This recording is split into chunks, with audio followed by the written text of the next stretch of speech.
Sa Potitex Pamilya.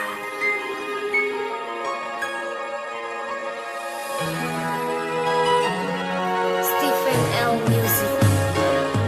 Ang puso ko na umiibig sa'yo. Ngayon ikaw ay mayroon ng ibang gusto.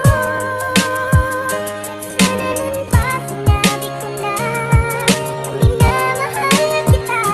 Baka sakali pang naging tayong dalawa.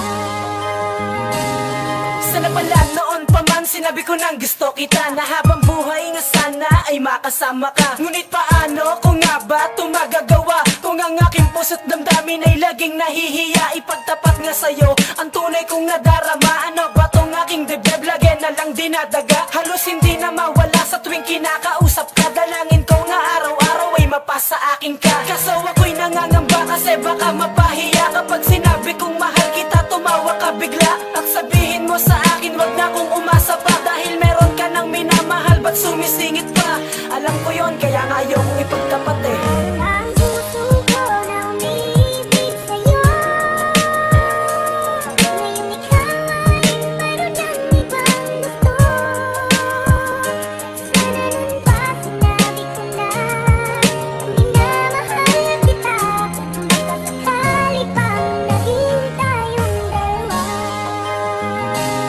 Kaya naman kung minsan nga galit na ako sa aking sarili, bakit ba ganito kasi lagi na lamang natotorpe? Sa tuwing aking sasabihin ang mahalagang mensaheng nagmula sa aking puso na hindi ko nga masabi at hindi ko nga mawari, bakit ba ako ganito? Sa tuwing kinakausap ka nangangatog ang tuhod ko, gulong-gulo ang isip ko at tila nga nalilito. Sa tuwing aking masisilayan mga sayang na tagpo, ngayon huli na ang lahat pagkat meron na ngang laman ang puso mo. Kaya ngayon parang tangang nangangarap ng gising na sana maging akin ka, dahil ang puso kong ito ikaw lamang siyang talagang ginugusto. Sana tandaan mo yan, pantasya ko. Ang puso ko na umiibig sa'yo.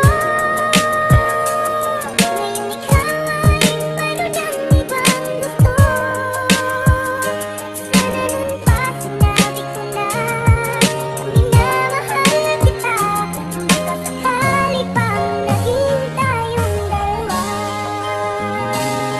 Kaya naman ngayon ay labis ko ng pinagsisisihan ng aking katorpehan. Sa tuwing kayo'y masisilaya magkasama at nakangiti, ngayon nalanta ang puso ko na masigla noon, ngayon ay nangihina. Kasi nga wala na nga talaga akong pag-asa na ikaw ay mapasakin, lungkot aking natamasa. Sa tuwing aking iisipin katangahang nagawa, dapat kasi noon pala sa'yo'y sinabi ko na ang tunay kong nadarama mula pa nung umpisa, na hindi lamang bilang tropa ang aking nadarama, dahil gusto ko sa'kin ka at sana'y makasama ka sa umiikot na mundo kahit tayo lang dalawa. Ayos na sa'kin yun, mahal kita eh.